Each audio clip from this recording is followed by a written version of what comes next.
Time to talk about the FIFA Club World Cup, and of course, we know who is going to be joining us. Abiodun Luri from Abu Dhabi of Abi Life and Network. But before we go to him, Tayo, I mean, when we watched the game between Real Madrid and Al Jazeera, we saw how close it was. Correct. Should Real Madrid be afraid? Of course. Facing the Brazilians? Of course. I mean, I don't know if I'm afraid is the word, but then they will be very wary of facing a Brazilian side. We all know the Brazilians are usually very talented footballers. So when you have quality and talent like that, you can actually hurt anybody. You can hurt any side. And Real Madrid will have to be very careful against the Gremio in the final of the FIFA Club World Cup on Saturday.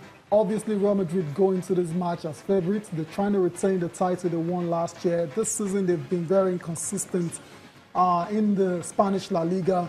And you never know. That's the third place match between Pachuca of Mexico and Al Jazeera. I don't know, I was very impressed with Al Jazeera against Real Madrid. Absolutely no respect whatsoever. They went, you know, got in their faces, you know, got the first goal, could have had another one, and it would have been a major upset. But Real Madrid, when you have a player like Gareth Bale on the bench, I mean, that guy. You know what that means? I mean, that's how big the squad, massive. The bench is for Real Madrid. So, yeah, Bale came on, got the goal with his first touch, and Real Madrid are in the final. But against Gremio, I think it's going to be another tough one for them.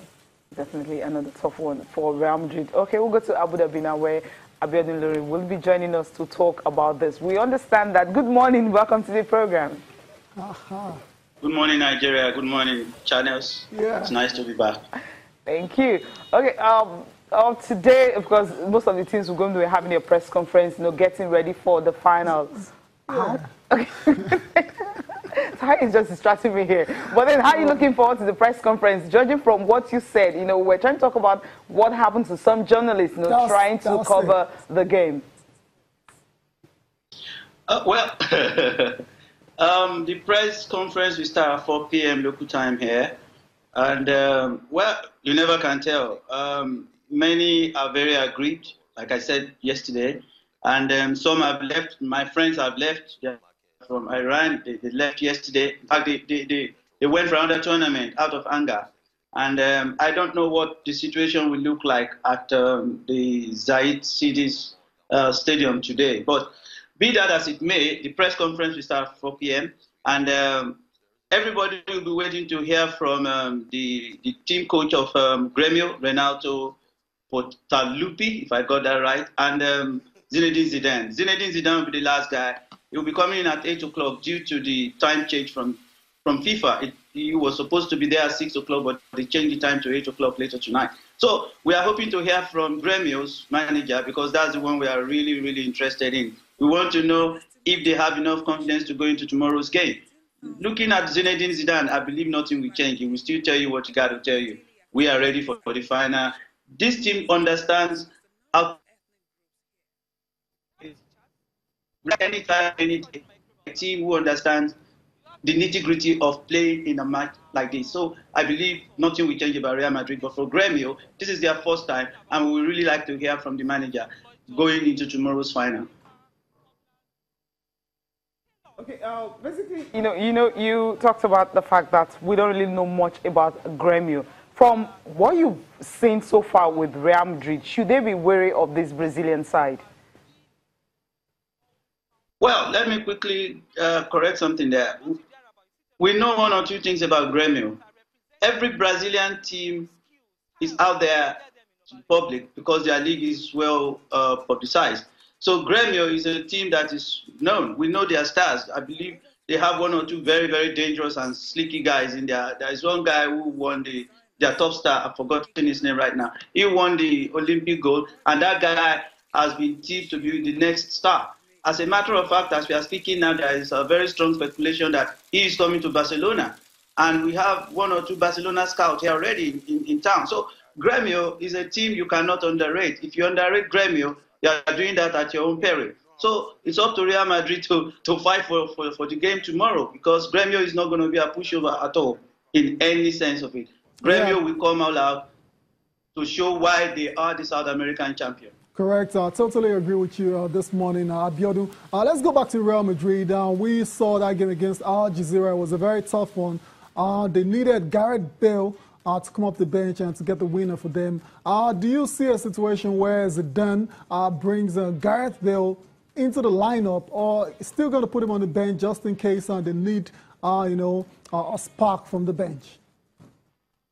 Well, going by what Zinedine Zidane told us in the presser 2 days ago, I believe he has his game plan. And don't forget, Gareth Bale is just coming back from a muscular strain injury. Correct. And his introduction is still going to be gradual. He's not a guy you can just rush in, knowing fully well his injury history, the history behind his injury. So he's a guy you need to just watch and know how to manage him properly. I believe Real Madrid is still having that problem managing Gareth Bale's health properly. But be that as it may, he will tell us his game plan, but I'm sure he will not tell us the players that will play tomorrow, because he's got most of the squad fully fit now, according to what he told us, and we could see that the other day. All the players are back, Nato, Gareth Bale. The only guy that is out right now is the captain, Ramos. And we are not sure if Ramos will play tomorrow. He might decide to use a mask, because I saw him the other day and he told me he's looking good, he's fit.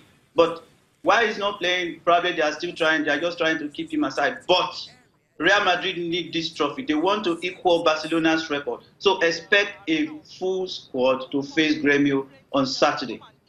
Okay, outside Sergio Ramos and, of course, Gareth Bale, we're not sure will be on the starting lineup. What are the other players that you feel will make that lineup for Real Madrid to be able to, get this trophy? There's so much needed because of their rivalry with Barcelona. Well, for me, you will see the likes of Casemiro, Cruz, Modric. If you have Modric, Casemiro, and then Cruz in the midfield, which means you have a full squad. Then going forward, you have the likes of Gareth Bale. Even if they don't have Gareth Bale, they can still bring in, we still have Ronaldo, Benzema. They can use, the 21 players are too good. Any of them can start on Saturday. Let me tell you, forget about what happened the other day, that they find it very difficult to score. That has been their major problem this season. But that's football. On a good day, you remember, Benzema hit the back twice. Real Madrid scored twice. So it wasn't going to be their day, but mother luck shined on them. They were able to just scramble through. Anything can happen on Saturday, because one thing you're going to get from Real Madrid on Saturday is this: they will dominate the game. Real Madrid will naturally dominate the game. The only problem is putting the ball at the back of the net. And Zinedine Zidane told us he still can't believe those balls didn't go behind the net. So if they play like they played on Saturday, dominating the game, and Ronaldo find his feet, Gremio will be in for a big problem. I'm not saying they will not play their game, but they will still have to play to the tune Real Madrid put on there on Saturday. That you can get from me. Okay, so from everything you're saying, it looks like you're just on the side, slightly on the side of Real Madrid and winning that particular game. Let's pay a thought for the guys that will play in the third place match. That's Pachuca, and the home side, Al Jazeera. Al Jazeera. What's going on there? Is there really any interest in that particular game? There is a huge one.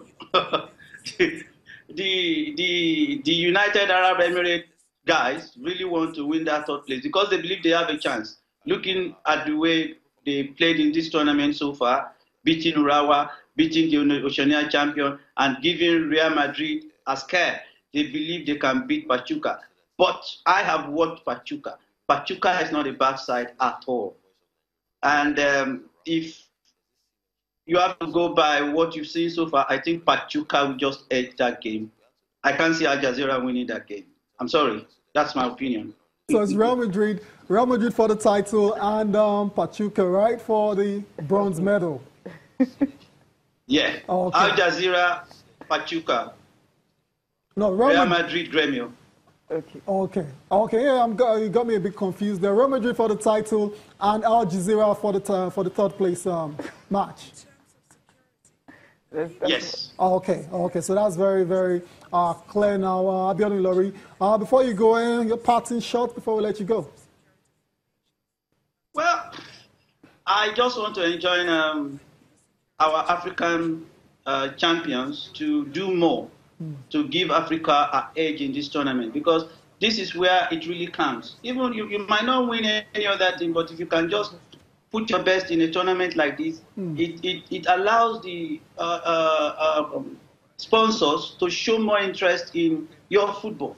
Had it been Africa did well, I believe the likes of Alibaba might be wanting to come to Africa and look at our teams for you. But from what I've gathered so far, they are not showing any seriousness, or they're a bit laid back when it comes to tournaments like this. I really want African Confederation to do much to support African teams to do well in a competition like this, because that is where it comes. That is where, because we need money to manage our football in Africa. And it's only tournaments like this that can help boost what we can offer to the rest of the world. FIFA is doing our best, but we need to do our best as well to support their moves so that sponsors can truly look in our way. Because I spoke to one or two sponsors, they said, what is in there for them?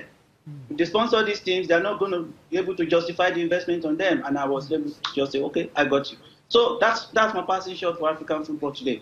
Thank you very much, Nigeria. Thank you, channels. And we hope tomorrow's final will be a big one. Right. Thank you very much, Abiodun Lori, for joining us.